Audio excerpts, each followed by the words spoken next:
Welcome to the Crimeycade. I am the mad conservative crime fighter Stephen Lucas back again. Episode, where are we at now? 473. Although we've done a few extras. We've done a few more than 73 episodes. We've had like 0.5 episodes previously. So, well, let's get started. Here we go. Well, I'm gonna lead off with this since he mentioned it, Claudio. So if you've seen the news, we had and this is not a political show, although politics has been encroaching into the gaming scene more and more, and it does bug me because I want a game to have fun. I don't want to talk. I want to separate the politics out and put it in some other type of a deal if I feel like doing such a thing. Yeah, and I got also comment about something else that's bugging me, that another type of encroachment. But let's throw this back up here. I'm gonna get this out of the way since he brought it up. Sean Grayson fatally shot Sonia Massey in her own home last year, responding to a prowler alert. The one thing that I will say about the trial, something that I read and saw during the course of the trial that gave me worry that it was not going to go the correct way, was when the prosecution decided not to cross Grayson on the witness stand.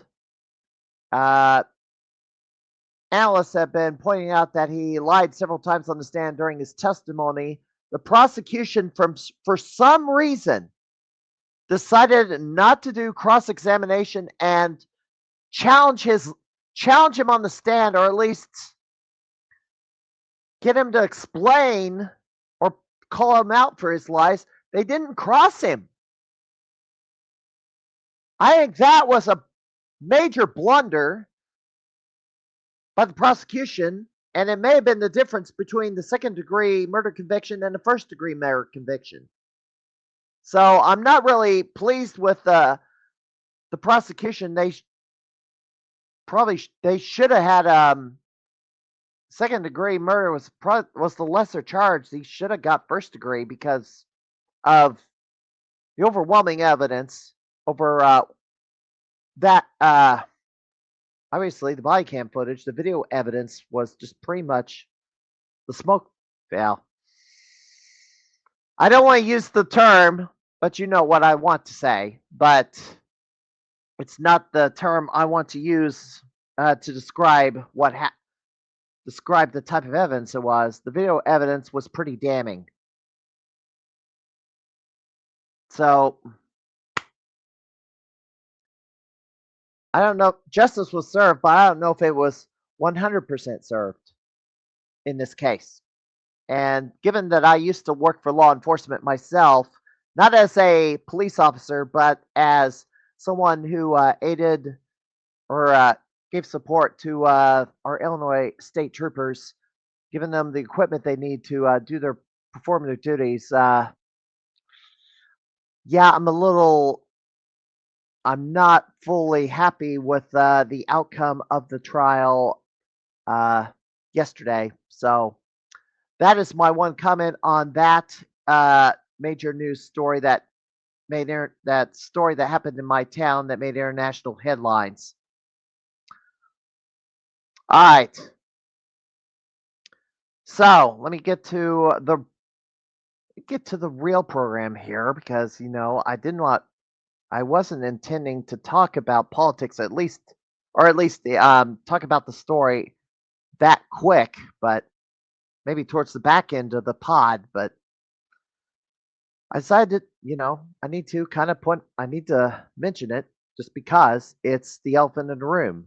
So anyway, last week on the Crimeycade, we had Todd Tuckey here on the podcast, and we had him an hour earlier because of the time difference. He also had dental surgery the same day, and if I'd known that, if he was scheduled for that, I would have asked if he wanted to go the night before or reschedule it for another time because dental surgery is no fun whatsoever, and if you're got stitches in your mouth and you're bleeding, it's you're not really wanting to talk. You're just trying to put all your effort in stopping the bleeding. So, but because of this, we didn't have Todd in as long as I needed. We only had him for an hour. Typically, my pods have gone as long as 3 hours.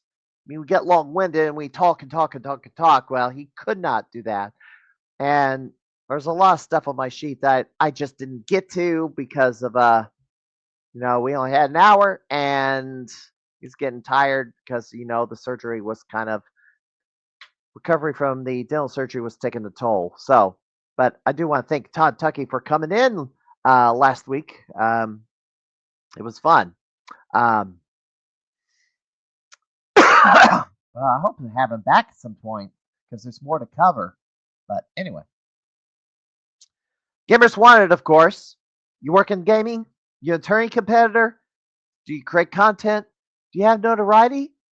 Are you a gaming fanatic? Or maybe something else that has to do with gaming? Let's talk. Message me here on the Crimeycade podcast, either on Facebook or you can do it on Twitch. But follow my Facebook page on facebook.com/Crimeycade. All right. Well, let's mention this. Arcade Animals did achieve its funding goal. They're going to be taping new episodes of the game show early December. I put in my promo for this game show. I hope I get the call. But of course, there's a slew of people out there that would like to be on this game show, that would like to win and take home their own video arcade game.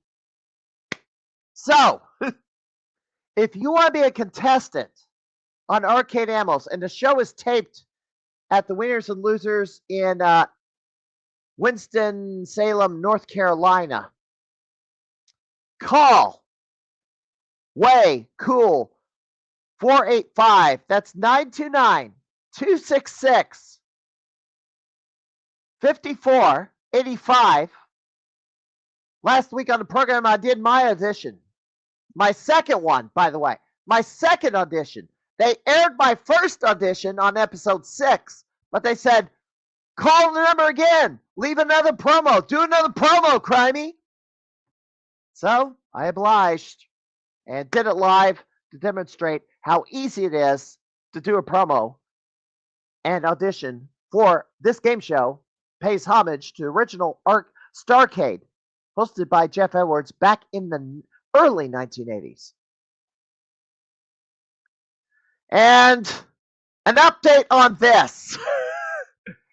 Have you seen me? Have you seen JP Pitts? Well, as promised, I went up to the Galby Ghost Arcade to try to find him, and here's how that turned out.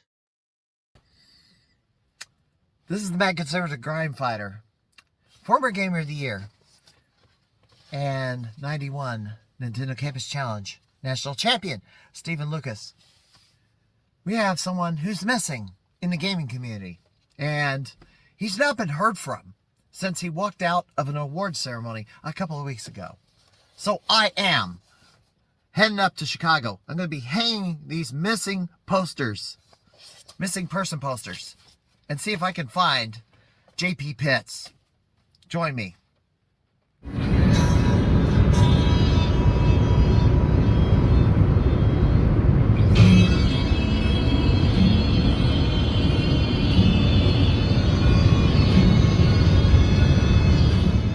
Had to make a bit of a pit stop. In 0.2 of a mile, right turn. Keep on driving. I-55 north. But I'm almost there at the Galvin Ghost.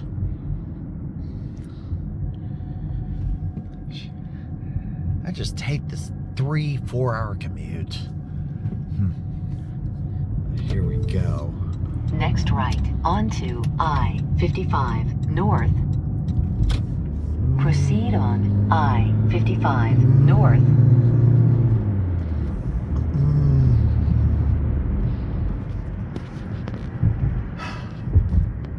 I've made it into town. And now I just have to get to the Ghost.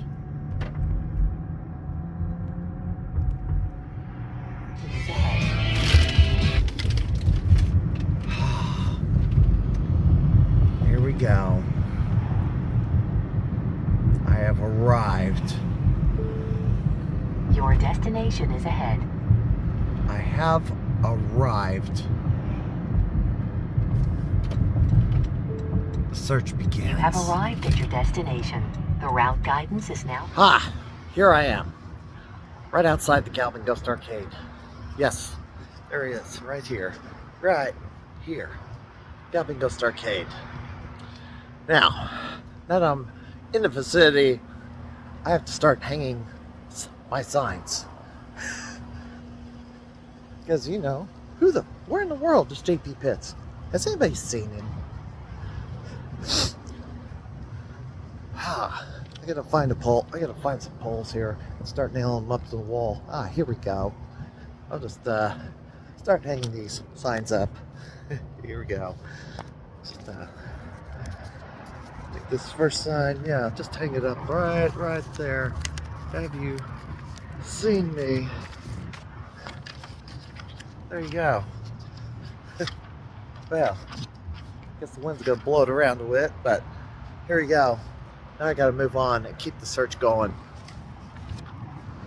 The Great Tony's. All the gamers all eat here.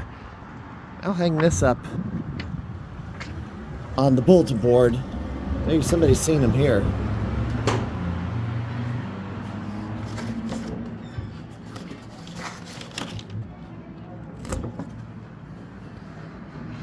Maybe somebody's seen him here. I'm sure somebody's seen him here. Thank you, honey. Hey, question. Yeah. Have you seen this man? Have you seen this man? No, honey. Oh, okay. Thank you. Here I am inside the Galvin Ghost Arcade. Oh, hang on. Hey, can you help me out? I'm trying to find the missing JP Pitts. Do you know where he is? Have you seen him lately? I've just seen him. He's somewhere here. He's somewhere here? You see him on the premises? I'm in promises, yes. How long ago? How long ago? I don't know, like 20 minutes? 20 minutes. Maybe I'm close. I'm trying to find. Maybe the search won't last so long. I gotta get going and keep looking. All right, the search is on. Let's see. I need to ask some other gamers that are not playing right now. Why does he look familiar? Has anybody seen this guy? Anybody seen this guy? Somebody's got seen this guy. Where could he be? He's somewhere in this arcade. Whoops!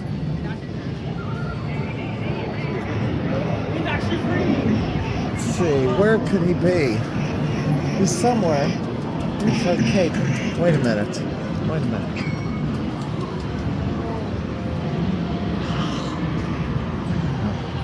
Where in the world is it? I think. Wait. Where's Powerstone? I need to go by Powerstone. Oh, wait a minute. Who is this? Wait. Wait a minute. Was that him? Is that him in the photo? Is that him? Where'd he go? What? What? Where'd he go? He just gave me the slip. Where the hell does he go? Give me the slip. What the hell is this? Look at Oh my gosh! What? How? I thought I caught up with him. What happened? Give me the slip. Huh. Give me the slip. Where did he go? Are you looking for somebody by chance? Hey, have you seen this guy? Josh, He's been missing. He's been missing the past few seen weeks. leaving the meeting. Yeah, I almost encountered him, and Proving it's the like he score gave on me the Sonic slip. Oh, He gave me so the slip. By chance, you mentioned now that you invoked the name of Sonic the Hedgehog, are you, since you're on the camera, are you a member of Sega Bits or something? No, not with Sega Bits. Oh, I'm no. an investigator. This is a missing person. He walked out of an award show and took off running. Oh, I didn't realize there were an awards show. Yeah, all right. Thank you for your help.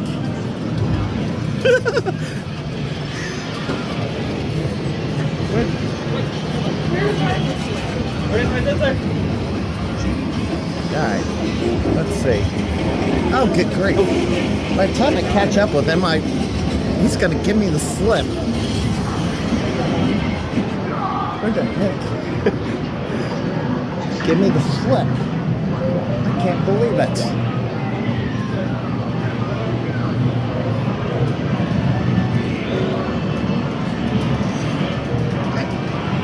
I could have sworn I bumped into him, and then he gave me the slip. Hey, have you seen this guy? Do you know where he is? Did he come by here? Oh my god. Oh, this is hilarious. Can I make a copy of one? Oh, there's one up there. Oh my god. What? It's like the one I He was made. here. So He was hold here a on. minute ago. Where'd he go? Look, there's this other one. Oh, you have one? You got another one? Not of him, but I have another one. Give me a sec. All right. Oh, this is He's amazing. somewhere. I don't know how it happened, but he gave me the slip. I was right behind him, and then he just ducked in a hallway, and was like, So there's this one too. From "What's this? Oh, what's this? Beware the Brookfield Strangler." Hi. Is that you? Who is that? I don't know. You guys I don't know. Brookfield Strangler. Okay. I guess I'm gonna have to go on a more extensive search because I think it's at Blitz. wow. Like I said, I encountered him, but he gave me the slip. He gave me the slip. I'll have to search a little harder. Yeah. All right, I'll be back. Okay. Still searching for one JP Pitts. He gave me the slip. Hey, hey, have you seen JP Pitts? He's missing, you know that? Really? I didn't know that. Put an APV, not a JP. A JPV. Yeah, he walked out of an award ceremony and hadn't been seen since. Oh my. Because he didn't win? I don't know. He gave a speech and then he ran out the door. Nobody's seen him since. Was it like a mic drop? I guess it was. I think I just saw him. I just saw him running down the... Wait, I saw him running down the street.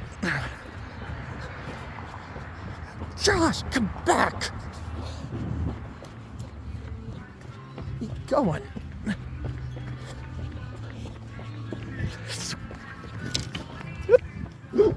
Folks are chasing me now. Where the heck did he go? Wow, he sprinted down the street. Where the heck did he go?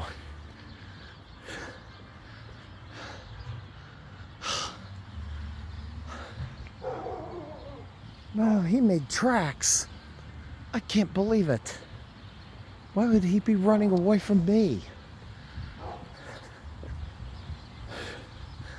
I'm not in shape to chase this guy.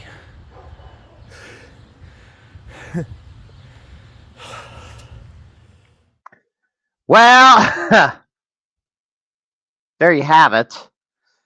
The search goes on, and he may have a broken foot, but he's still an athlete, and I'm not, and he's 30 years younger than me, so he has the advantage even with a broken foot.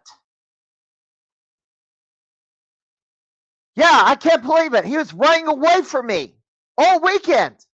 I was like playing cat and mouse with him all over the arcade and all over the streets of Brookfield. Unbelievable.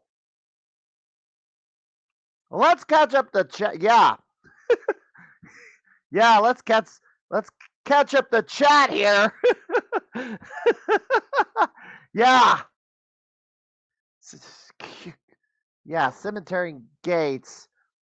Yeah, here's all the go back up here again. That was for Todd Tucky. Yeah. Didn't submit him. He took down his Discord. And yeah, cemetery gates. I almost waited until next week to air this, but I was able to piece this together an hour before the show. But yeah, I definitely clutched up to get it. Yeah. Anyway.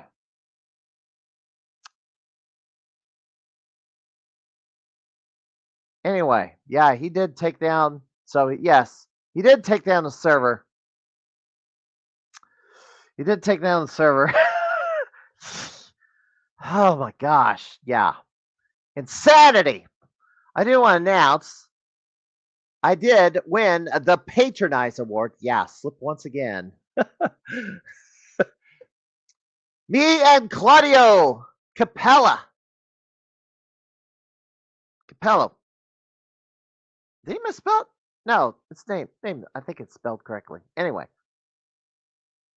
Me and Claudio were the co-winners of the Patronize Award for Blade Wars Tournament. You know, previously I won the promo award for Blade Wars Tournament, but this year I didn't even know that. I don't even remember about the Patronize Award, but I did get it along with Claudio. During that little melee or the romp around the arcade, somebody was there. Sega Bits. The guys from Sega Bits were at the Galvin Ghost Arcade last weekend. I did do an impromptu interview with those guys. I have invited Barry Harmon to be on the podcast in a future week. It's just a matter of scheduling. I sent him an email to do this. But right now, don't have anything set as of yet. So we'll have to see when that will happen. All right. I'm not going to keep him waiting. I got additional stuff, but I'll put it on the backside of this pod because it's almost 8:30 and I've kept this. I don't like keeping someone waiting. I want to get them on the show because, you know, I did Let's Chat. Did 2 Let's Chat episodes in a row. Maybe I need to do a separate one, maybe every Monday after the Galvin Ghost stream, but we'll see. Introducing tonight. By the way, I better write down the subject I need to cover on the backside that I did not write down in case I forget. There. Introducing. This gentleman is a speedrunner. He is also an outrun specialist, maybe on some other racing games as well. We'll have to find out. This was Jim Patzer pointed him out to me as someone I should get on the program to talk about his outrun skills and a little bit of a controversy about Arcade Wars that a score got disqualified that shouldn't have been disqualified. So welcome in from Milwaukee, Wisconsin, Isaiah. Oh boy, now I forgot how to pronounce it. Manriquez, I think. It's Manriquez. Manriquez. God. I have to deal with hard to pronounce names at work all the time. Yeah. Including, especially them some of those Indian names are just like 30 characters long, and it's just their first or their last name. It's like, sure, yeah. how that? I've never seen a name this long that's one word. It's like, how do you pronounce these? I don't know how. Anyway, well, welcome in. I'm playing with Thank you. the Halloween borders because StreamYard just pushed these down today. But well, tell us about yourself. Well, I am pretty skilled in Outrun, as you know. I started playing it probably less than a year ago at this point. I work at a video game store that also has an arcade, and the arcade has grown. That's where I am right now, so that's why you see arcade machines behind me. And once we got that machine, I really took a liking to it. So I played it every day, nonstop, until I decided one day, hey, there's speedrun.com. I wonder if I can put myself on the leaderboard there. And I grinded for about a month until I got to number 5 in Gold D category. And that is also like no gear gotcha cheats. It's all like legit rules. The only rule that is, or the only cheat, I guess, or trick that's allowed is the speed boost in the beginning. And that's the only thing I ever use really because I'm competing in that category, so I don't try anything else. So that's kind of why I'm here, is because I am good at that game. But I also like other arcade games. We just got a crazy tag here, so I've been taking a liking to that, along with a bunch of other stuff. So Now, Outrun. So I did see a run, and I'm going to pull it up here.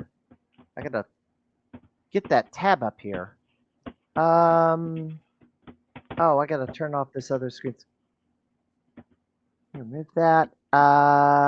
Stop sharing. Well, anyway, this is so I see Paradrift back there as well. Besides Outrun, I also see Robotron. Have you played Paradrift? I've played a little bit of Power Drift. I am not great at it yet, but I'm pretty determined to get better because I really want to have the high score. So, so here's your last published speed run, and this was performed at the Game Together Milwaukee location. Yep. Yeah, and that is where I work, Game Together MKE. So that's where I perform most of my speed runs. I have access to the machine every day. And it's a free-to-play arcade, which is awesome. So that's where I do most of my playing. And I'm going to have to stop there next April when I go to Midwest Gaming Classic. Yeah, for sure. We will be there. So definitely we'll have a whole room. We did last year. We were on the first floor. A lot of people missed us, but we will be there. So I went running around the whole thing, so maybe I did encounter the place, but I may not have got the idea of what it was. Now maybe you didn't have any arcade games, or maybe you didn't bring any arcade games to the con. Yeah, we didn't bring any arcade games to the con. We did a Halo LAN party, or 2 Halo LAN parties, and we had a Tekken setup as well. But we had a massive room, so. Yeah, first floor has been typically where all the RPG board games have been, although this year I saw video game vendors on that floor for the first time. Yeah, we had a massive room, but most people just go right up to the vendor hall because that's where all the gaming stuff tends to be. So a lot of people missed us. Like our regulars that come to our store didn't even know we were there. Or they looked for us and they didn't know where to find us. So that's something we want to work on next year, is finding a way to push that, hey, we are here, and get some signs so everybody knows, hey, we're here, come in, play games, buy games. So yeah, we're really excited for next year. Yeah. In my opinion, the vendor hall is now so big, so massive. It's like, it's taken me hours just to walk through it once. Yeah. That's something that we also realized. Like a lot of people would come into our room and just kind of sit down and play Halo for a little bit, and it was a way to get away from the chaos of the vendor hall, because the vendor hall can be really hectic and overstimulating for some people. So that was really cool that we had a space that people could come and hang out and get away from the chaos and kind of wind down. Although now it's so big now that I just can't. I've gone into Midwest Gaming multiple years in a row and not buy anything, or just buy one thing, but maybe not from the vendor hall itself. Mm-hmm. It's. I wish I had that self-control. I think well, I don't think it's a matter of self-control. I think it's a matter of I've got too much now. There's stuff I haven't played that I've bought in previous years. I still have stuff that I've never played that I've bought in previous years. There's nothing in particular that I absolutely have to have.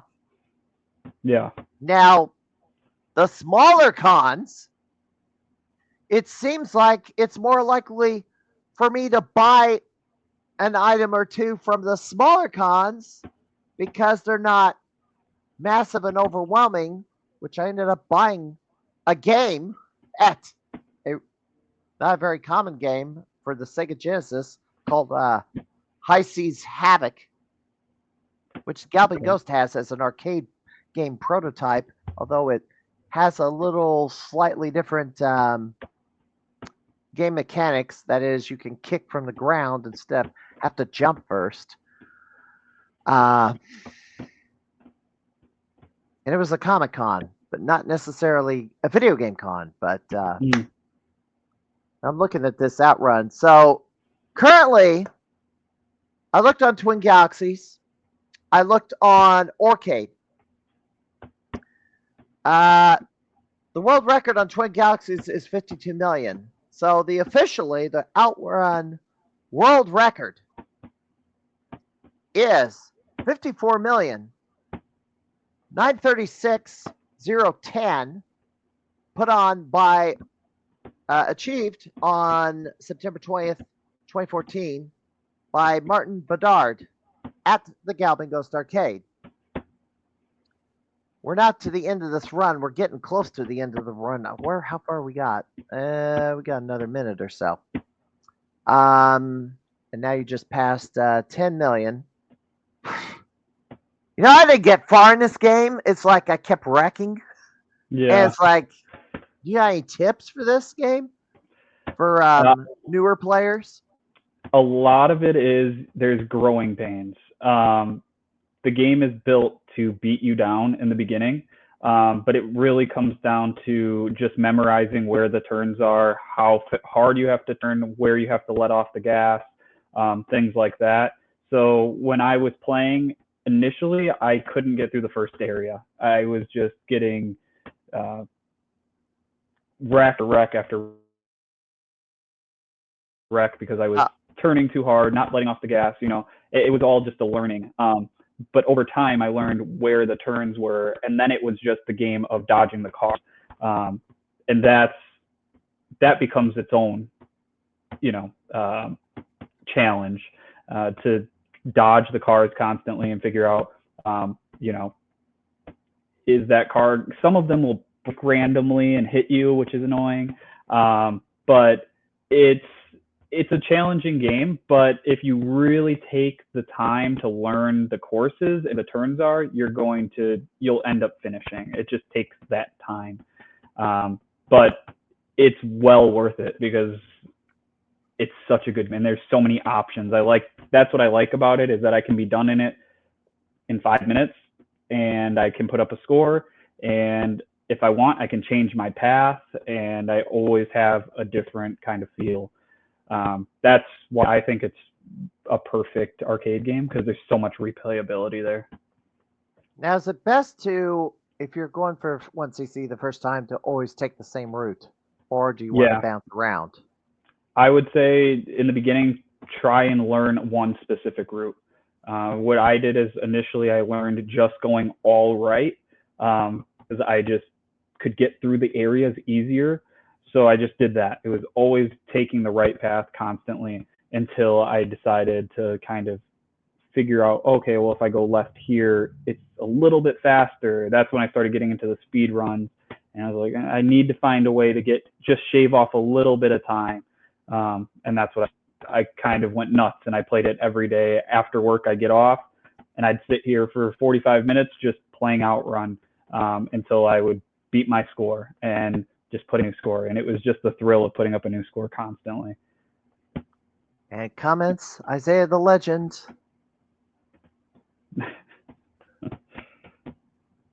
Always crash and the babe gets thrown out. Well, yeah. Yeah. That's what happens when you don't wear your seatbelt, but get thrown from the vehicle. This score here, 45 million, just shy of 46, is good enough for second place if this was an Arcade submitted score. Mhm. So you have looks like you have some room to chase Bedard, but you gotta like finish the route. I don't know, maybe, gosh, 9 seconds quicker. Yeah. That's gonna be. That's our machine is not set to the dip switch settings here that would even qualify me there. That's something that I toy with in my head, is maybe switching the dip switch settings so that I can compete in those on those websites. Because right now we have it on like the easiest setting, because we're a free to play. We want people to be able to come in and play and have fun, and that's kind of what we do. And when we got it, it was our only driving game, and at the time, and a lot of kids liked playing it, but they were just losing and they weren't having a good time because of it. And so that's when we decided, hey, let's turn it to the easiest setting for everybody. That way everybody has a chance and they can have a little bit more fun rather than just crashing out in the first area. So my high score on this setting is even more than that one, but again, it's on the easiest settings, not even qualifying for those websites. Okay, so I think it needs to be on like normal settings. yeah, the settings that it appears to be on, and here's what Galloping Ghost has it set to. Throw this up here. Well, Yeah. looks like I have all the dip switches switched down. Mm-hmm. Oh, normal time and normal difficulty is what they have. So yeah, which is like what the Garcade has and places like that. So that's why like my score here and on the speed run is significantly higher than like what I can achieve at the Garcade. Although I haven't played a ton at the Garcade, I've played there maybe 5 or 6 times total. Whereas here I've played hundreds of times. So it's also that adjustment of getting used to a different machine, because like our machine, you can see that the wheel like hangs to the left, so I have to turn it a little bit different, whereas like at the Garcade there's a straight, it's that adjustment period. So there's a little bit of a controversy, and Jim Patzer pointed out. So you did a score at the Garcade, and I don't know if you took a picture of it or it was I believe Patzer took a picture of it and then tried to submit it for Arcade Wars. Mm-hmm. And it was about a 33 million point score. But for some reason, the score got tossed or disqualified. Yeah. Pull this up here. Can you so in your own words, can you recount what the heck happened that Gar Nelson decided he didn't think the score was legit? Yeah. So I want to thank Jim first of all for like standing up for me. I think he feels a little defensive over, because initially what happened is he came here to our store, and Brooke, who is also on the leaderboard there, he must have told him about me, that I was pretty good at Outrun. And I was on my lunch break and I was just playing it, and Jim and Brooke were standing behind me, and Jim's like, I got to see this because Brooke speaks so highly of you. And I went through the game, put up a really good score, and Jim was like, you know what, you should really come out to the Garcade. Outrun is the game this month for Arcade Wars, and it would be really awesome to get a new player in there to put up a score. Like, that would be really cool. And I'm like, yeah, you know what? That's really cool to be part of something new. And it's it's always fun to compete. And I'm a younger guy, and I don't see, we don't see a lot of younger people playing arcade games. It's usually people that are older than me. So it's really exciting when somebody wants me to join something that seems like kind of clicky. So I did go to the Garcade. I put up a score.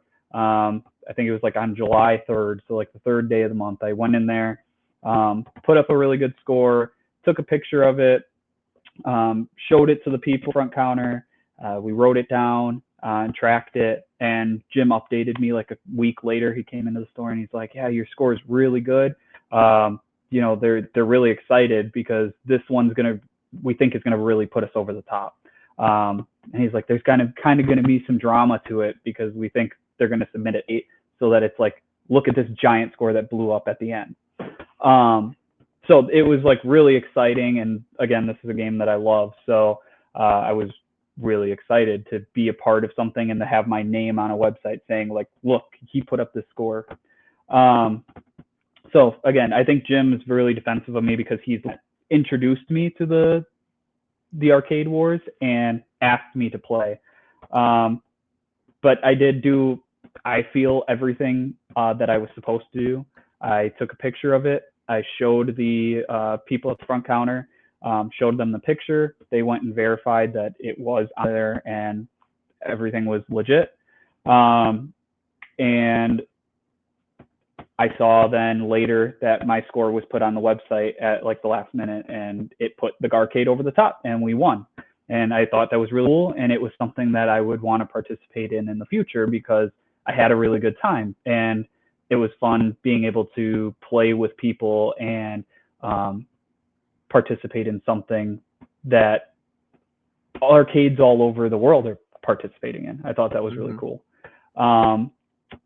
A little time goes by, and quite frankly, it was unfortunate timing. And from what I understand, the score got thrown out because the opponent, Arcade, they didn't like that the score was thrown in last minute, and it was a name that they didn't recognize, and which I totally get. But at the same time, wah. I say, wah. To Grow me, up. it feels, to me, it's like you would want new people to join something like this. The more players, the better, the more competitive it gets, and you're just pushing each other to be better. So I was a little disappointed when Jim told me that my score got pulled because I wasn't a known name and that I had never put up a score before. And it was like, well, I wanted to put up a score and have fun, and it made it feel like now I really want to. I don't blame Gar by any means. He did what he thought was right at the time, and he was like, well, I don't know who this person is, and the person that verified it is gone. There's here's too many another moving problem. pieces. He incorrectly believes that you can do a continue on Outrun. No, Yes, you can't. I have heard that. I've heard rumblings from other people that there was a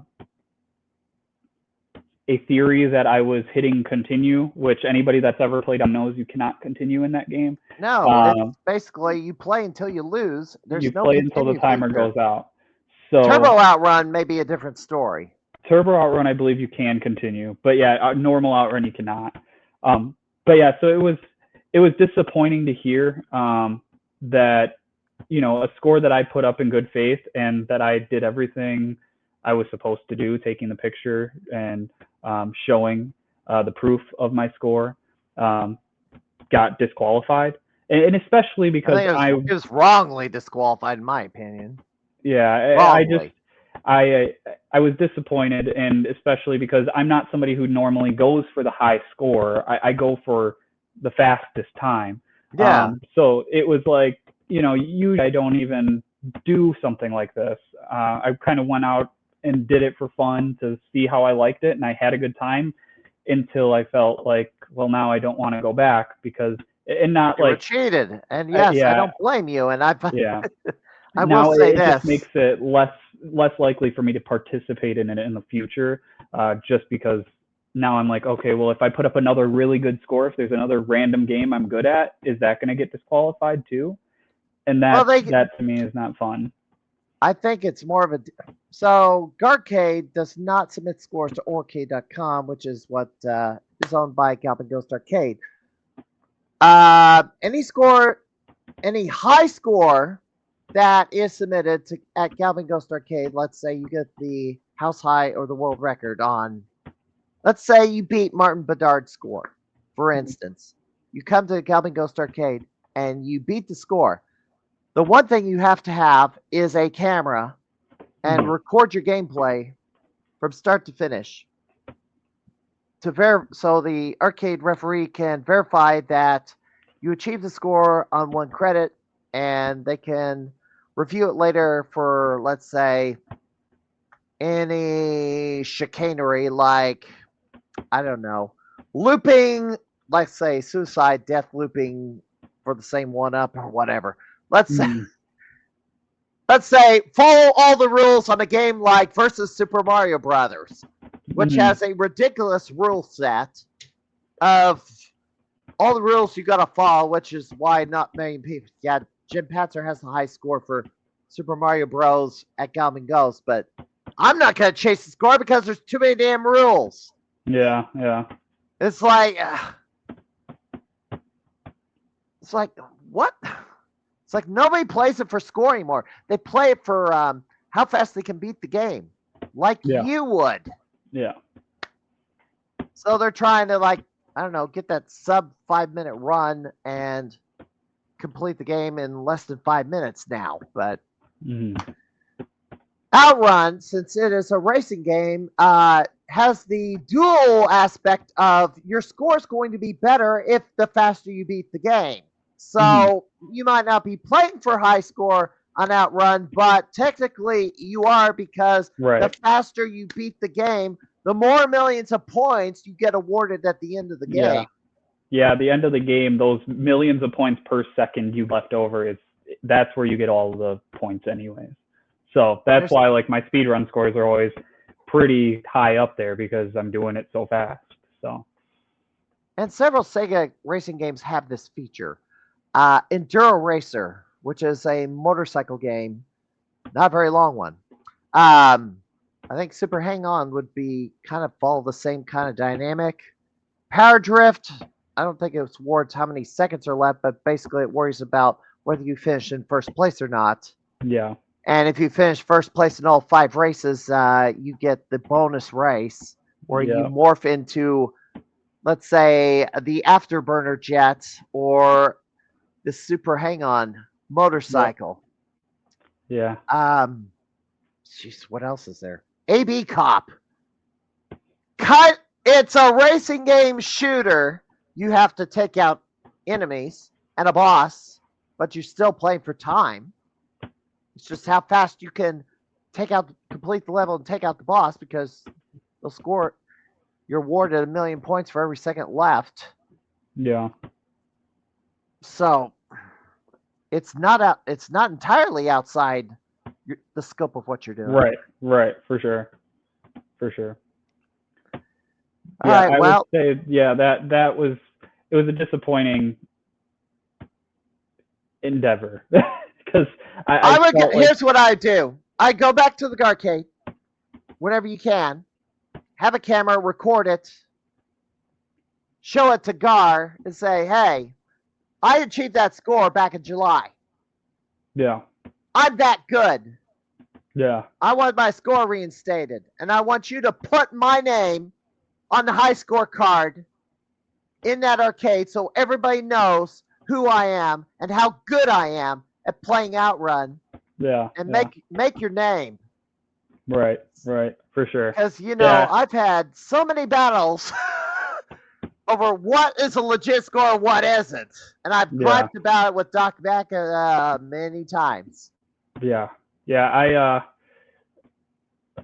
It's such a goofy thing, because that score being thrown out, it happened on a terrible day. When I found out, it was the day after my dad passed away. So Oh my gosh. I was not, That's salt in the wound. yeah, it was kind A of lot salt of in the salt in wound. the wound. Yeah, the next day, Jim came in and told me, he's like, I got some unfortunate news, whatever. And I wouldn't tell me. And I was just like, oh, that really hurts even more because, I really was that I put up a score that helped them. And so I did go out of my way and I emailed the Underground Retrocade to just let them know, like, hey, I don't know why it got thrown out. And I didn't mean like any, ill intent by sending an email and being like, I was trying to say, you did me wrong or anything like that. I just wanted to know why they felt I that would my have score was a messaged. cheat. So the person who runs the Arcade Wars site Mhm. is a gentleman from Australia by the name of Stephen Holmes. Mhm. So I messaged him asking why was it DQ'd, and he said Gar asked for it to be taken down. Yeah. So I mean, an appeal could have gone to him. I mean, right. but you may not have but you probably did not know who he was. Yeah, I know who he was, and I also did not know at the time. All I knew was that the other arcade said they wanted my score thrown out, and Gar Scott just Lambert, kind of bad move. and Gar just didn't want to deal with it at the time, which he's a busy guy, and if the person that verified the score was gone, there's not much he can do, and he didn't know that I knew Jim and Brooke, so he didn't run it by them and be like, hey, do you know this person? So I totally get why he did it. But I reached out to them, and it was disappointing to there was a lack of accountability to be like, hey, yeah, you know what? I'm sorry, we didn't know who you were and we felt cheated. Which, if you feel cheated and that's okay. But I wanted them to know, that this is something that I am passionate about enough to like put my name speedrun.com, enough to put a lot of time into the game. So I did share like my speedrun.com, I gotta pull link that up. and shared my video. And then I also showed them the picture of the arcade machine with my name on it, as well as like the metadata showing where it was and the date. But it was just kind of dismissed and told to go talk to somebody else. And I was just like, at the time, and I get it, and I'm like, I don't have the energy to do that. But no, especially when you're in mourning. Yeah, and so I'm just like, it is what it is. But as long as everybody knows that I did put up the score, and I tried my best, and I did everything that I felt was the right thing to do, taking the picture, showing everybody, doing what I had to do. And it was especially disappointing that the score was on the website at one time and then it got pulled. That is what kind of hurt too. But, as long as everybody's aware, then I'm like less upset about it, or like, kind of feels cool to be like, hey, I put up a score and you guys thought I cheated. You guys thought I was pressing a continue button, which doesn't exist. So that is also kind of a boost to the ego. So I don't feel like in any way discouraged from competing or putting my scores out there in any way. If anything, it's pushed me further. Like I mentioned earlier, that I would like to change the dip switches here to match what the arcade is, so that I can compete there, because I want my name to be out there and to be known as somebody who is skilled at this game, and that is passionate about the game. As you can see, I'm wearing a Sega shirt. I love Sega, and Outrun is one of my favorite games. So it's really a cool thing to be able to say I'm like one of the best at this game. So Sega Bits was at Galvin Ghost last weekend, as I mentioned earlier. They Yeah. were that web guys from that website, representatives. They were looking at some of the very obscure Sega games, including the Typing of the Dead, Yeah. Yeah. which they made a real big deal over acquiring that one all the way from Japan. It's like, yeah, have you ever seen an arcade machine with 2 keyboards mounted on it? It is crazy. And I thought it was only like a console release, but apparently, Yeah, did an somebody arcade recently version. was telling me about the arcade version. I was like, oh, that's pretty cool. the doggone, the words aren't really English. They're, I don't know if they're translated Japanese words or what, or just Yeah. random characters they just threw up on the screen. What is your speedrun channel? I got to pull that one up. So it's speedrun.com/IS414H. Okay, now I get this up here. Because, oops, there it is. There it is. So that, that video I showed, I guess that is that run, isn't it? Yes, it Yep. is that run that I showed. So 4 minutes, 50 seconds. What's your personal? Or was this your personal? That is my personal best time score. Okay. My personal best score currently is 52,198,640. But So again, you're that's not on too far easy. away. Yeah, You're not but too it's far on away from easy. Conquer.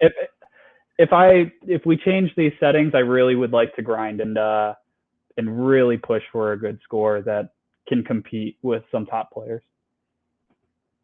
I don't think you have that far to go. If you're like 52 million, even if you jump the difficulty level, I mean, you're Yeah, just about there. right. Yeah, I think it's enough to take the Twin Galaxy score. You just have a little more work to do to beat Martin. yep, yeah. All right, let me ask you this. And now we're being joined by one of the real stars of the show. This is Angel. She's decided to crash the podcast. 18 years old and all. Come here. You got a mug for the camera. There you are. Mug for the camera. No, she just wants to walk across the desk. Yeah, this is her podcast. Usually it's Cody that crashes the podcast. The guy who took a bite out of my hand and caused me to miss the Pinball Expo because of a mandatory vet visit. Mm, Yeah, I'm not thrilled with that. yeah. Oh, we got reactions. Oh, here we go. Angel needed to say, yes, I guess she did. Although she can't hear you because I'm wearing headphones. So going back to the beginning, I don't know how old you are. How old are you? I am 26. 26, and I wish I was 26 again. I'm double your age. A little bit more. Yeah. So going back to the beginning, what was the hook that got you into playing video games? Video games have been something I've played my entire life. It was something that I played a lot when I was a kid. My dad and I would just play video games all the time. It was something that we connected with very heavily. That was always where we found equal footing, and we would always be able to, at times when it would be hard to talk to each other, that was the equal ground where we could really connect. It was something we played so many games together. When I was a kid, he used to take me to arcades all the time. And that's something that I'm realizing later. I'm like, oh, maybe that's why I like arcade games so much, is that it was something that I did with him frequently. There were a lot of games played with him. And so I always, now I attribute a lot of why I love video games so much is to that, and how that was the way I connected to him. What was the very first video game that you remember ever playing? The very first game I ever remember playing, I shouldn't have been playing at this age, but I was probably 3 or 4, and I was playing Spawn in the Demon's Hand on the Dreamcast. I don't know how I have this memory, but I have the memory of my dad being out on the balcony with my uncle and me sitting in the living room playing it on the Dreamcast. So That is an odd choice. It is such an odd choice, but I love that game. It's such a fun game. And I saw at Galloping Ghost they have an arcade cabinet of it, and it was pretty cool. So my hook originally was Space Invaders. Yeah. So from there, you played arcade games, but what gravitated you to Outrun? I think you may have already answered that. I kind of did answer that. Honestly, so the arcade version of Run, I never touched it. Didn't know anything about it, but I played Outrun 2 and Outrun 2006 on the original Xbox within like the last couple of years. My friend Wade, I saw he popped in the chat. He mods original Xboxes, and you can get online on the original Xbox through Insignia. So something that him and I did one night, or a few nights, is we would play Outrun 2006 together and just go through every single possible path. And we played it for hours, and we would just talk on the phone and just play it for hours. And so then when we got the arcade machine, it was really cool to be able to play the original and go through all the different paths and listen to the different music. And so I really attribute my love for it to playing it on the original Xbox with him. It was late at night. We'd be playing until 4 a.m. Just talking. And so I have good memories about that. And then we got the machine, and I just couldn't stop playing it. I got obsessed. And I wanted to just be the best. I was like, this is my game. I want to be the best. I want to beat everybody. I want nobody to be able to touch my score. And I got really, really competitive with it. So, what all arcade games do you have in this shop? I see Robotron. I see Paradrift. I see Tekken on the very far right. That's kind of out of shot. It is out of shot. Yes. So we have a Tekken 5, Robotron, and Power Drift. We have 2 pinballs over here, as well as an ice cold beer. This is an NBA Jam that we are currently working on. We also have a Miss Pac-Man Cabaret and a Centipede Cabaret. We have Pac-Man, Mortal Kombat 2, Arkanoid, Donkey Kong. We have a Blitz 99 that we are working on. We have Perfect Pour, X-Men, and Crazy Taxi. And I believe that's everything, but I might have missed something. That's a good, healthy lineup of games. Yeah. It is. And it's on free play. It's all on free play. Yeah. You don't have to pay a fee to go in the door. You can just walk in and play a game and then head out without having to plunk down any money. Exactly. Yep. And that's, we make our money selling the video games. So this is kind of a thank you for hopping with us. Thank you for, supporting us and supporting our vision and building this place up. And it's initially we had like consoles out for people to play, but they didn't play them as much. We noticed that people really were playing the arcade machines. So really leaned into that and got a ton of arcade machines, and now they're getting a lot of play. It's been pretty awesome. The Crazy Taxi has been getting a lot of play lately. We got that within the last couple weeks. So that one's pretty awesome. And then we just got Perfect Pour like last Friday, and we've all been competing for the high score on that. So now that's a homebrew game, isn't it? Yeah, Perfect it's like Pour? the modern. It's like a mini PC inside of it, but it's such a good game. Claudio Capello he's asking about Crazy Taxi because he has the house high at Galvin Ghost Arcade with $77,299.57. Yeah, that is insane. Our high score currently is 13,000. So we got a ways to go here. Although I seem to do better on the GameCube than the actual arcade game because I can do the shift Yep. turbo. So it's a lot harder when you're sitting there. It's on the GameCube and the Dreamcast, it's easy because it's one hand. It's really just one hand motion. But when you're doing your leg and your arm, it is quite the challenge. Claudia should have submitted that score even if the wheel was having an issue. I mean, the fact that you were even able to do that with a messed up wheel is probably is pretty impressive. Insane. Yeah. Yeah, he should come up here and try it here. Try ours and put up a really good score that we'll never be able to beat. All right. I know. So here's the question. So where are some of the other arcades you've been to? Obviously, Garcade left a sour taste in your mouth because of the Arcade Wars thing, but I wouldn't say don't they let left that a sour stop taste in you my from. mouth. I still am happy to go there.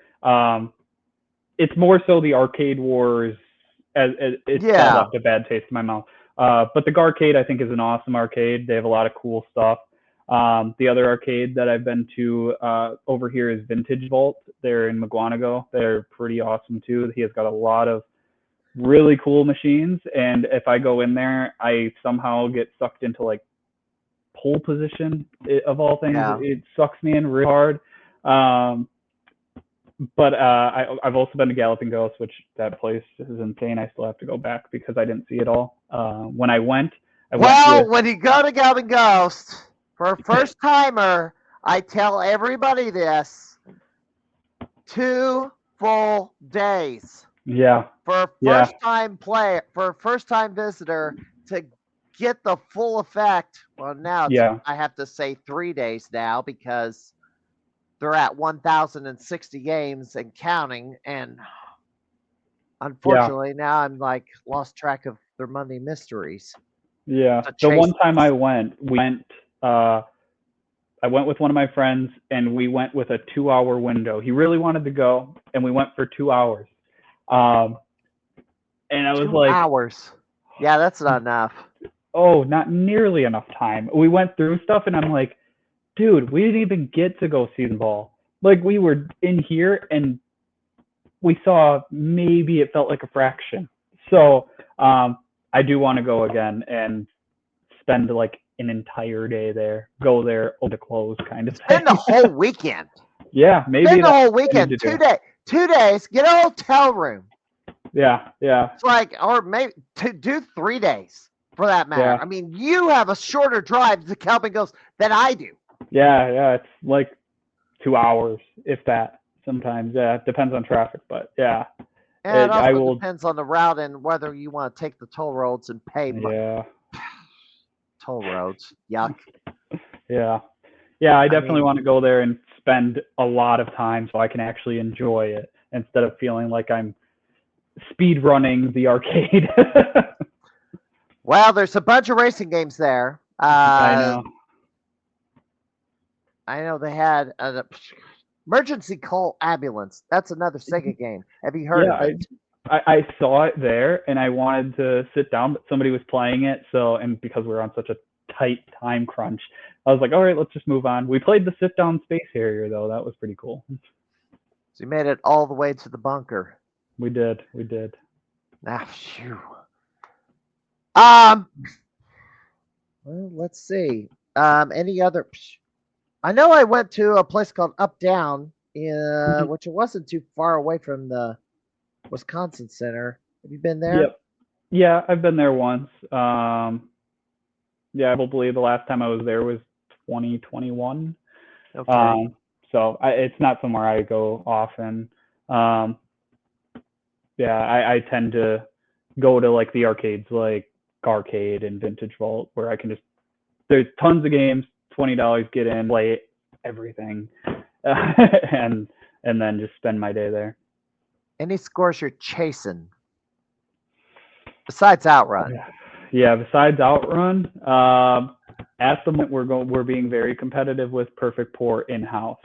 So I'm playing that a lot. And then I also would really like to just have because we have TV's up here. I can Mhm. kind of show you. So we have a high scoreboard up here, and I have Outrun, but I would really like to also have Crazy Taxi.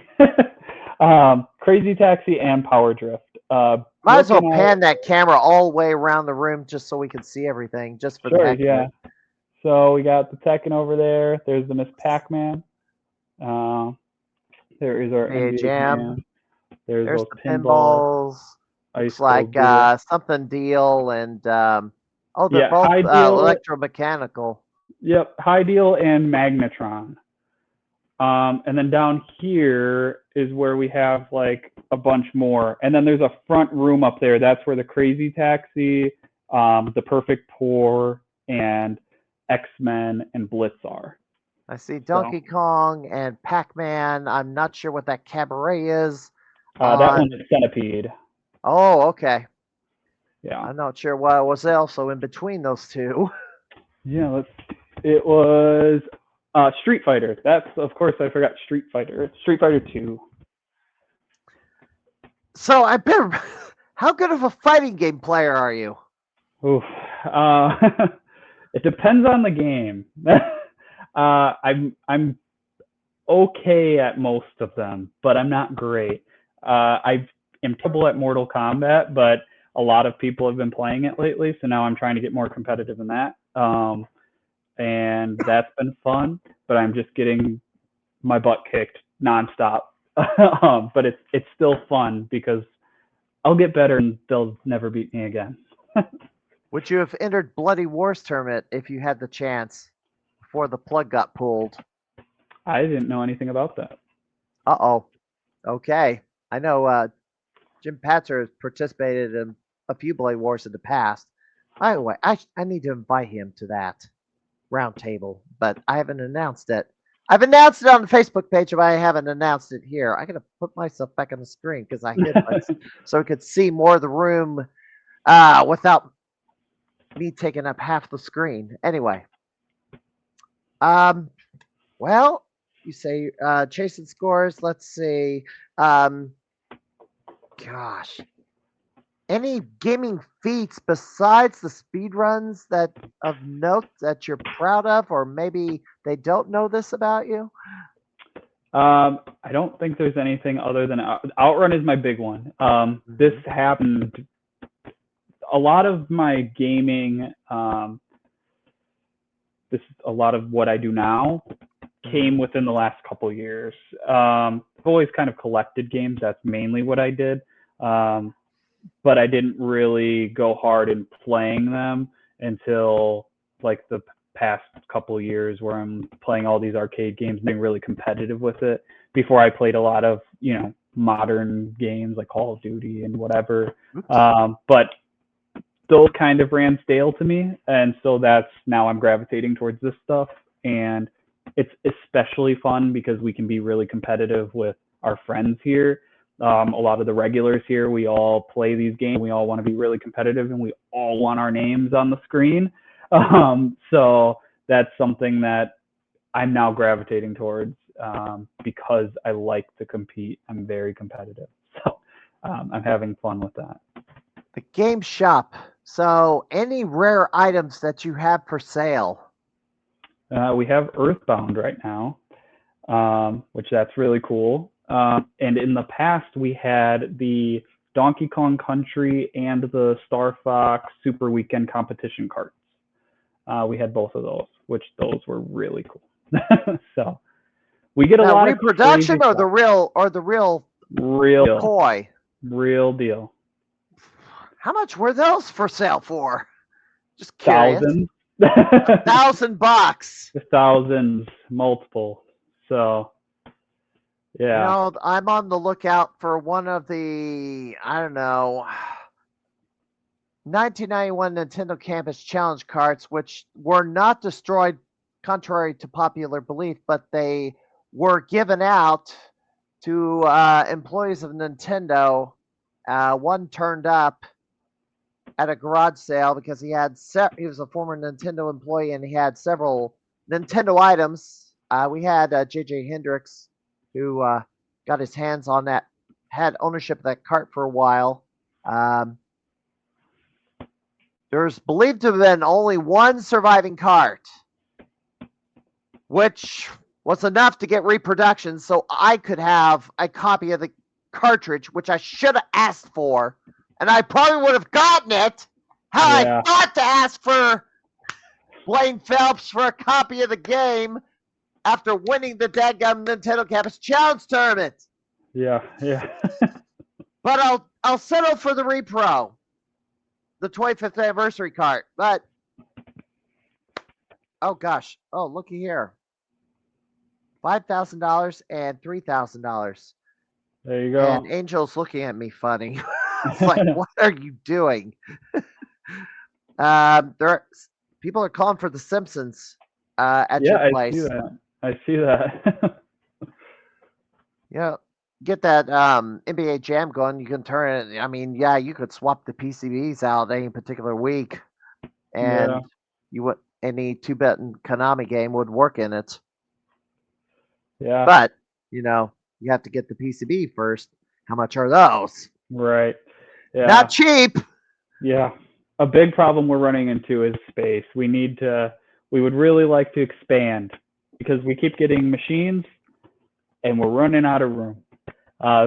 We have an afterburner that is in storage right now that I would love for us to have in the store just because it's another Sega cabinet. I like Sega. But I'd really like to see that store, but we just don't have the space.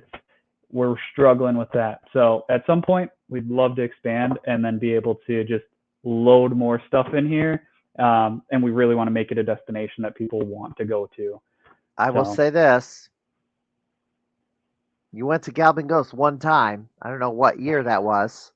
Oh, it was like a couple months ago. Oh, a couple months ago. Okay. Well, you can recent. see.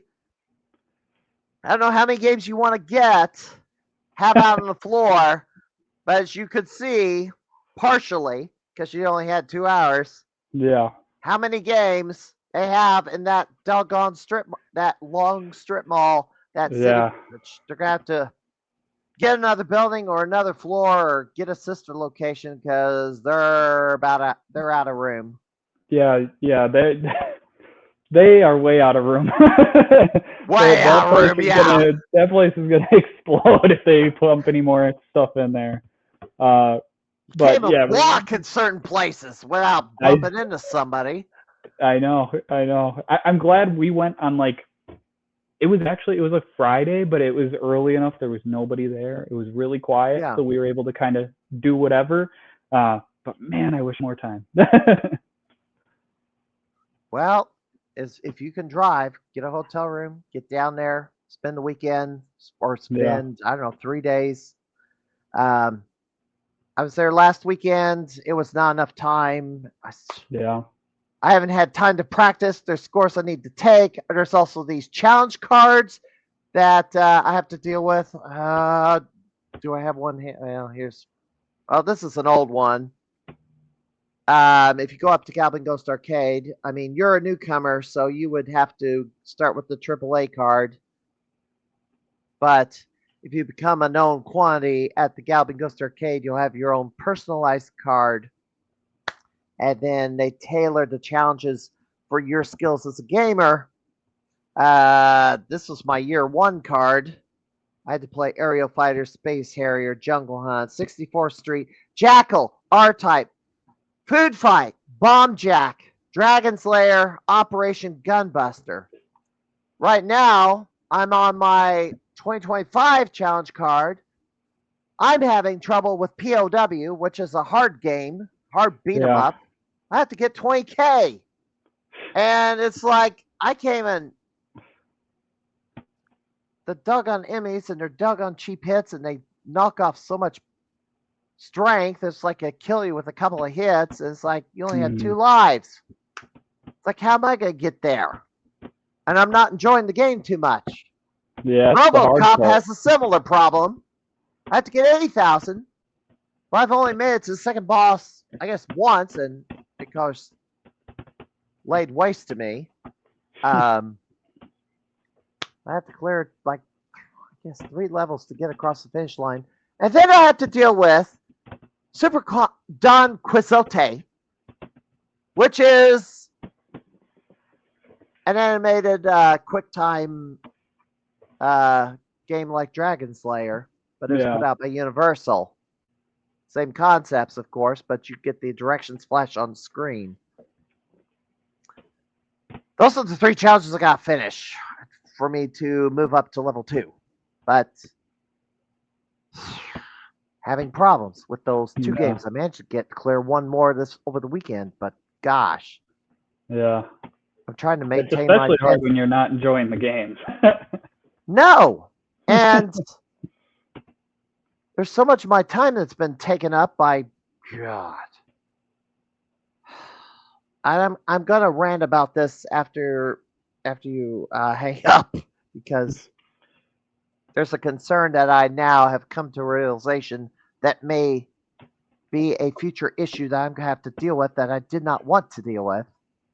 I used to be heavily involved with the wrestling business. Now seemingly I got pulled back in, but now there's the extra added issue of wrestling is more encroached in the gaming scene than ever, and it may get even more encroached very shortly. Yeah. I've been told a few things, and I can't share them. And I was like, you got to be kidding me. Yeah. I don't know. Has to do with an April Fool's joke I told a couple of years ago.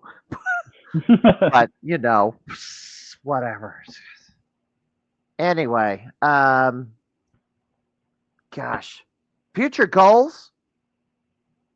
Future goals? I'd say I want the world record in Outrun. That's for sure.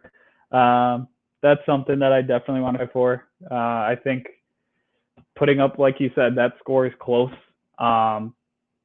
And once we change those dip switches, I really want to go hard on it and really try, because it would be really cool to have my name at 1. So that's something I really want to strive towards, and not just like, I don't care at this point. It's more I want to get the world record score. I don't want to just have a good speed run score. I want to be known everywhere. So, well, if you get the world record on Outrun, you might get one of these. It's a Walter Day. Well, actually, I got 2. It's a Walter Day trading card. I mean, the originals were the Twin Galaxies cards, but you get that Outrun world record. We got to call Todd Friedman, get your photo taken, and then get a description written for the back of the card to explain your gaming achievements and a couple of a mini profile. Yeah. About your gaming That'd be prowess. really cool. So now I got another reason to strive towards it. Yes. And maybe if you get this record, they might be able to present you with your trading card at the next Midwest Gaming Classic, which is coming up in April. It is coming up in April. I'm really excited. What's your thoughts about Midwest Gaming Classic? So I thought I was trying to figure out what my streak is. I thought it was at 21, but it's actually at 20 because 2005 was skipped. I started in 04. COVID year was 2020, but then they did a makeup early, like a November con, which was, and then did another one 6 months later. But both cons were actually very different, so the whole thing was fresh, and so the streak stands at 20. What's your thoughts about Midwest Gaming? I have been to only 3 now. The first one, my girlfriend and I just went for just Saturday, and we were like, oh, we should have went all weekend. And then the next year we did go all weekend, and that was awesome. And then last year, because our store was there, we literally took, aside from the arcade machines, we took all of our inventory there, and then a bunch of stuff. That was quite the undertaking, but we were there all weekend, and that was so much fun. It is getting really cramped in that vendor hall. That was something on Saturday. Even with we the were, expansion. yeah, we were in there and we were like, man, we couldn't see. We saw maybe half of it. We went up there while we were on our break from working, and we saw a lot of stuff. But Sunday, we got to see everything, and that was awesome. But man, Saturday is crazy. There are so many people, and it's there's a lot of wrestling fun. in the corner of the vendor hall too. Yeah, that is always something that we laugh about, because I'm not into wrestling at all. So we always laugh about it because we'll be on one side of the vendor hall and we can hear somebody getting slammed on the other side of the vendor hall. And it's just something that we always laugh about. Well, this year I knew it was there. There's Hornswoggle was running it. Yeah. I did walk over to say hello to him, but I couldn't watch the wrestling because my focus was winning the retro game. I was more focused on the tournaments, the retro tournaments that were happening all weekend. There's one particular that I've been trying to win last couple of years. Finally win it, but the problem is, year one, there was a guitar being given away. Year two, there was a guitar being given away. Of course, there was correction. Year one, a guitar and cash were being given away. Year two, just the guitar. Last year, or earlier, year three, when I won, all I got was a lousy trophy. No guitar. It's like, ugh. Yeah. I was like, I can't play a trophy. I was like, once I won up the awards on stage to be presented a trophy, I started trying to, I guess, play the trophy. Yeah. Just kind of mock what I could have had, but I didn't. And Jim Patzer incidentally beat me for the guitar last year. Oh no. I don't know if if he learned how to play guitar. I think I've asked him about that, but I don't know if he's fully learned how to play it or if he just, I don't know, traded it for something. Yeah. It was an $800 guitar, so it was a pretty valuable piece of musical instrument. But I don't know. Would I've spent time to learn how to play guitar? Well, maybe if I was trying to get away from the wrestling crap and game more, but no, I've been sucked back into this, which I'm going to talk about later. See what So anything you saw in particular at the Midwest Gaming Classic that caught your eye, or No, I would say that next year I'm probably going to focus on more of the arcade machines. I need to spend less time in the vendor hall because I spend too much money. So I would like to just play games. I think I'm at that point now. I have a lot of stuff and not enough space. So stop buying and just keep playing because I have so much stuff that I haven't even got to playing yet. So I really would like to play some games for a while and buying them and try and get through stuff. Because that is my problem. I buy, and I don't play. I know they have previous years they had an auction. Sam Cast checking in. They used to have an arcade auction at the Midwest Gaming. Yeah. And every year there's like a couple of titles that I never even heard of that show up. One year there was the ultra obscure, like an arcade cabinet that was being sought out by a few people called Enigma 2, which is a gameplay in the arcade game. It was converted to Tetris, but I recognized the cabinet because it was like this teal and orange. And it's like, as soon as I saw it, I was like looking for the person operating the auction, and then sought after the person who was selling the cabinet, and then eventually the person who bought it, to let them know this is what you have. You may not have known it, But this is, you have an absolute rare little piece here. Yeah. So, no, it's not just some random cabinet that they just threw a game in. It's something that's being sought after by a few collectors to Right. rebuild or recreate the actual game that it came in. Right. One of them was on this pod like so many months ago, which yeah, I got to know because he was one of the people trying to hunt this thing down. Because he was a collector of the ultra obscure out down in South East Indiana by the name of Taylor Lucas. He goes after the bronze and goes for the late 70s, early 80s arcade games. Okay. And the super obscure, not the common stuff. Right. Yeah. Games you never heard of. Interesting. Yeah. Yes. Sheesh. What else is there? I don't know. Is there anything else you want to cover? I know typically we get long-winded on pods, and it's like you're relatively new on the scene, Right. but you're primarily known for speedrunning one particular game. Is there anything else? I mean, I asked you if you're chasing scores. Anything else you want to speedrun? Yeah. Anything else I want to speed run?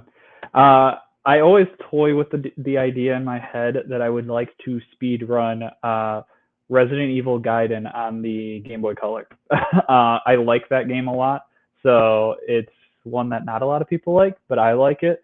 And sometimes I'm like, oh, I'd speed run that one. It's it's a weird one, but I like the game, so I want to have my name near it.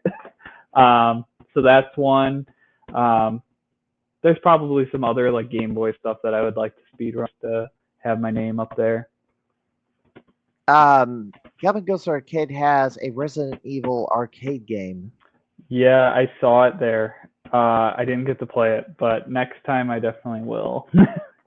I seem to have read that there is going to be another Resident Evil arcade game soon to be released. Yeah. I don't have that information in front of me, but I kind of saw that. Yep, I saw that too.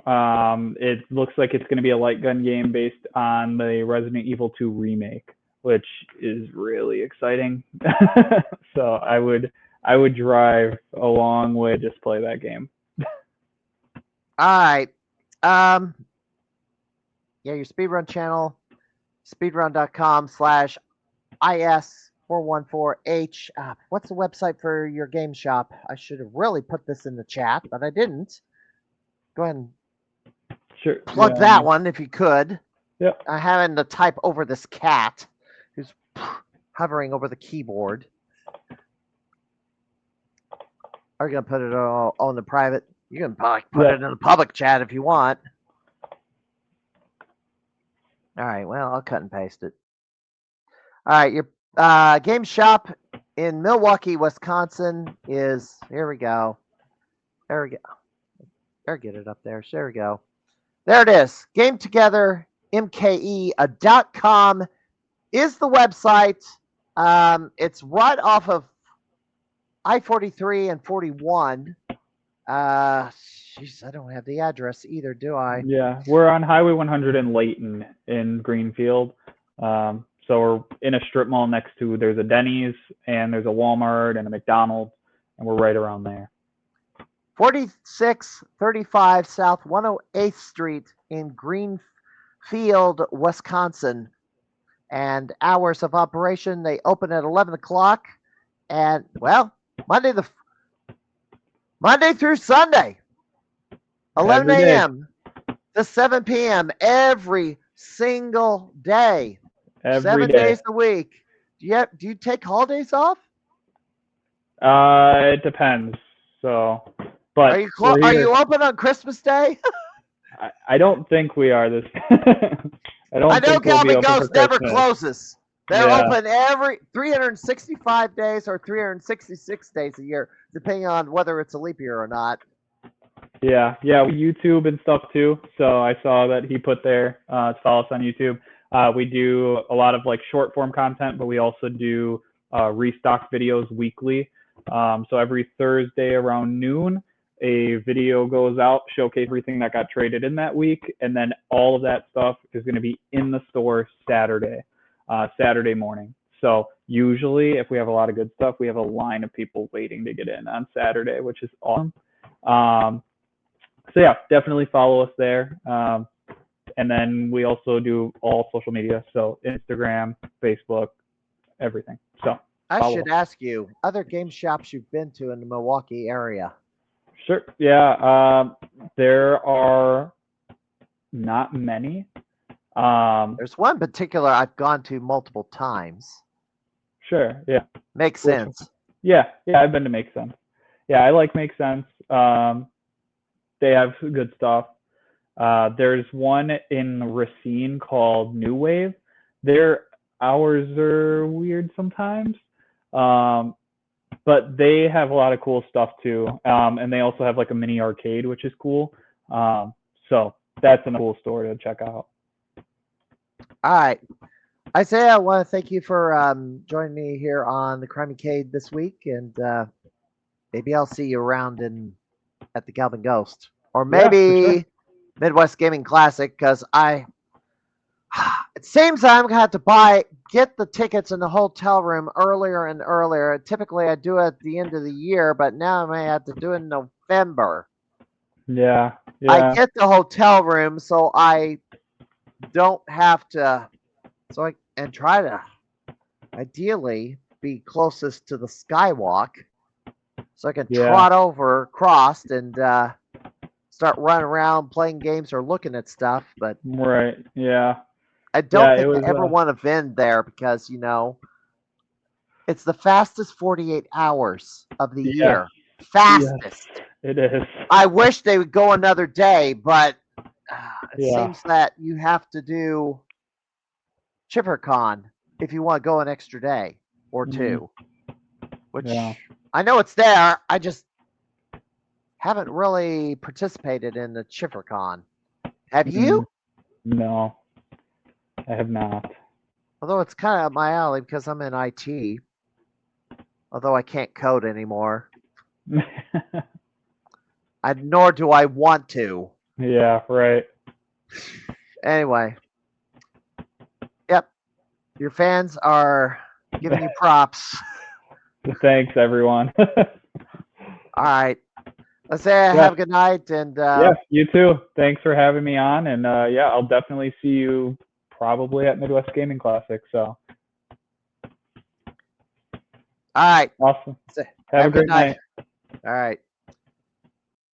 All right. I got a few items I want to cover before we get out of here. So I mentioned some concern that I have with wrestling and the encroachment into gaming. It seems like I've expressed it on my podcast page.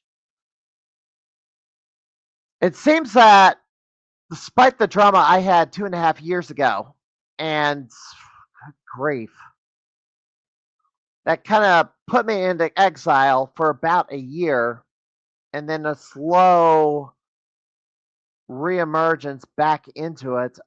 I mean, I used to run the St. Louis wrestling community and then produce Pro Wrestling Central only this week. Lately, I'm starting to feel like there may be a point where I'm going to be dragged into doing wrestling content on this. Well, basically do wrestling content on this pod, or maybe a separate podcast. Now, I have had Johnny Cass on this pod, who is a wrestler, but he's also a gamer. I've also had folks who previously wrestled, but shifted to gaming. Now, Retro Randy was, I guess, active as a wrestler, although I'm kind of shocked that he is one at all at this point. By the way, those who are still here, we're going to raid the channel, so don't go anywhere. We're going to give a raid to somebody special, and I want you to kind of give them a little bit of love before signing off for tonight. But anyway, and there's a few out there I do want to give it to. I fear I'm going to be dragged into having to do more wrestling content on this podcast, maybe interview wrestlers again. I'm not really wanting to do that, but I'm concerned that that may happen the more that wrestling encroaches into the gaming scene. So that is a concern I have right now. I don't know if, yes, and I've learned a few things that's kind of make me a little bit more concerned about it. Anyway, couple other, so something else that's also, so there seems to be more developments. Oh, I got to turn that off and turn this back on again. There's another concern I have. I'm not really crazy about having to move from Twitch to maybe somewhere like Kick. Obviously, I'm co-streaming over to Facebook, but it took a bit of time to kind of build the follower count here on my Twitch channel. And my concern is that maybe I'm going to have to start completely over on Kick because, you know, this week, in the aftermath of the TwitchCon debacle, and that, Amazon fired a bunch of people this week. And that included the architects of the moderation at Twitch, which they're not really held in high regard, and some folks are probably glad they got let go because terms of service has not been applied evenly at Twitch, especially with the likes of somebody like Hassan Piker, who apparently has the full attention of the Vice President of the United States, J.D. Vance, in the aftermath when he was called out for shocking his dog live on stream. Obviously, he's been known for making death threats against other people, but would only get a slap on the wrist. But somebody would get a permanent ban for calling somebody, I don't know, fat or maybe a slut or something. So in terms of uneven enforcement of terms of service, and then they ban people for no reason and not explain why they banned them. So Twitch has got problems right now.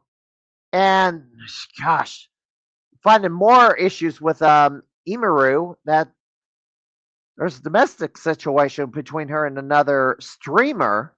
So this is a mess. This is a mess. Dan Clancy, bottom line, needs to be fired. He has to go. There's been revelations about him hanging out with 20-year-old e-girls. 18, 19, 20-year-olds. He's 62.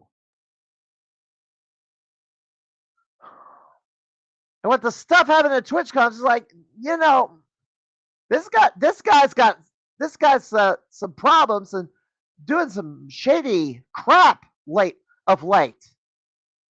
He's only been on the job for 2 years. I mean, there's no reason to keep him around. He hasn't been around that long. Need to find somebody who actually knows what they're doing before and preserve this platform. Because I use Twitch. There's some others. There's people I know that use Twitch. I don't think they're going to be all that eager to move to Kick. Now I am going to have somebody on Kick who is streaming the Kick on this podcast in November, the week of it's on November 14th. I haven't announced him yet because I haven't done the graphic, but it'll be a special Friday edition that day. He's a Kick streamer, does not use Twitch. So, yes, and Beezer. We're having fun with this. But Beezer, is Beezer going to come to the Goblin Ghost Arcade? Don't know when or if it will, but Duck knows that it's a 3-board set. So if he knows that, then maybe he does have Beezer hiding in the vault somewhere, but we don't know if it's going to make an appearance or not. High scores this week. Josh Pitts, 309,500 on Power Stone. Of course, he took off running right after he achieved the score and basically took off running when he saw me. It's like, good. He's running away from me. Why? Anyway, Matthew Rabick increased the hopping Mappy score 61,607. I finally took back Do Run Run. All I've been doing is running, but this was the score I wanted back pretty badly. 565, 440. Thank goodness I got that. Now I played these two games. Nobody was playing them until I did.